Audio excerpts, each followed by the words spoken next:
Les comptes présentés mettent en évidence la grande prudence, et je me suis exprimé là-dessus tout à l'heure, avec laquelle sont gérées les finances de notre collectivité.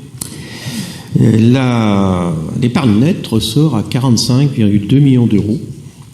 Et vis-à-vis du BP qu'on avait voté en 2023, c'est presque le triple de ce qui avait été prévu. Donc quand je parle de grande prudence, c'est de la grande prudence. Une épargne nette, c'est dans son évolution positive un indice de bonne santé financière quand il s'agit de finances locales. Encore que, comme dans toute chose, cela dépend de ce que l'on en fait. Le plan de relance appuyé sur un pacte financier et fiscal de 2021 est beaucoup plus coûteux que prévu. Le recours massif à l'emprunt, malgré l'épargne nette, et c'est logique, est en forte progression, pèse sur l'équilibre à venir de nos budgets.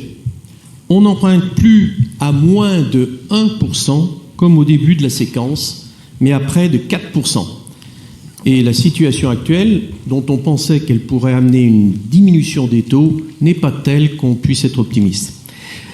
Quand le contexte change radicalement, et c'est le cas, il faut s'adapter le plus vite possible pour éviter la sortie de route. Et justement, ce réajustement nécessaire, dont nous ne doutons pas que vous l'envisagez avec sérénité, qu'en est-il ? La réunion du 11 juin 2024 du Bureau avait, semble-t-il, cette question à l'ordre du jour. Sur quelle étude évoquée lors de la commission des finances par M. Julien avez-vous appuyé vos raisonnements et vos arbitrages ? Qu'en est-il advenu ? Avez-vous pu trancher et choisir ou non ce qu'il faut abandonner, réorienter ou imaginer pour que notre collectivité puisse sereinement envisager d'affronter les défis annoncés ? Mais là, on se rend compte que l'on est très mal équipé pour savoir où il faut investir et comment. Les écologistes demandent depuis le début de cette mandature que l'on adopte 2 mesures importantes. Tout d'abord, la mise en œuvre d'un budget vert, que d'ailleurs la dernière loi d'orientation financière a érigé en obligation, sous forme d'une annexe au compte financier de l'année écoulée. Nous l'avions demandé dès 2021. La ville de Saint-Étienne,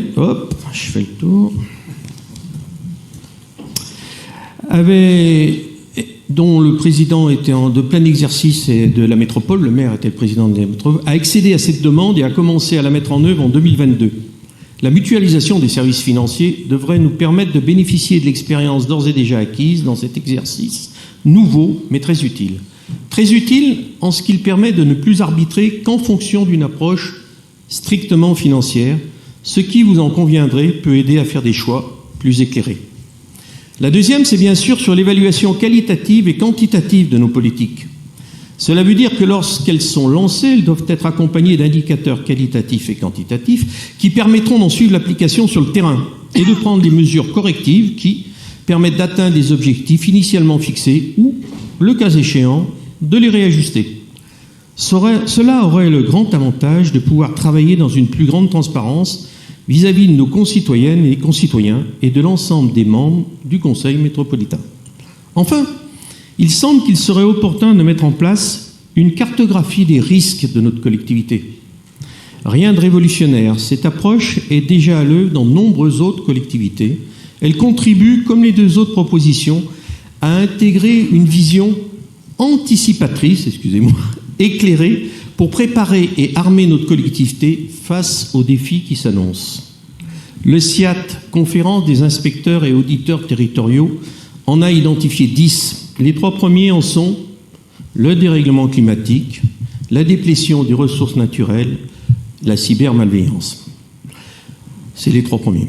La situation deviendrait vite préoccupante si on campait sur un PPI rendu caduc de par le changement drastique du contexte économique, climatique et social que nous connaissons aujourd'hui. Gouverner, c'est prévoir, et les alertes lancées en amont de cette séance du Conseil métropolitain par notre vice-président aux finances ont été opportunes. Mais sur quoi cela va-t-il pouvoir déboucher ? Comment allez-vous procéder pour réaliser les arbitrages nécessaires ? L'alignement des chiffres, aussi sincères et exhaustifs qu'ils soient, prend du sens lorsqu'on se met en surplomb pour pouvoir en analyser les finalités et les opportunités en fonction d'urgence qu'il est essentiel de prioriser. Et surtout, quand on en analyse l'évolution dans le temps, 3 exercices semblent être à cet égard un minimum. L'approche strictement comptable est certes nécessaire, mais insuffisante pour se forger une opinion.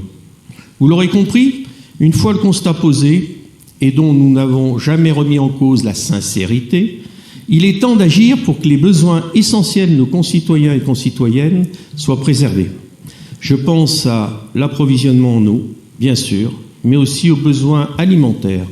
J'imagine qu'il faille aussi revoir et actualiser les plans de sauvegarde de toutes nos communes, en regard aux effets des changements climatiques à l'heure et dont nous sommes les témoins suivant impuissants, je pense à la Bérarde, faute d'anticipation, alors qu'ils sont portés d'ores et déjà à notre connaissance.